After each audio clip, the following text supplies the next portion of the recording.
Pagbasa mula sa ikalawang aklat ng mga hari.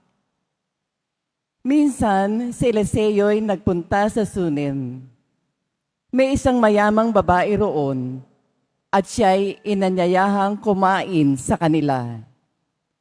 Mula noon, doon siya kumakain tuwing pupunta sa lugar na yaon. Sinabi ng babae sa kanyang asawa, "Natitiyak kong lingkod ng Diyos ang taong ito.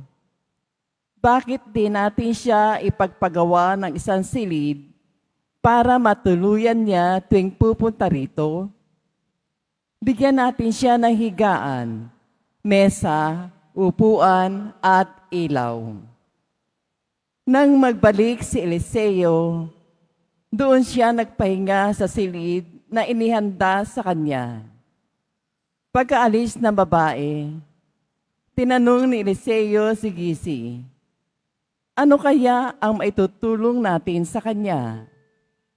Sumagot si Gizi, "Wala po siyang anak at matanda na ang asawa."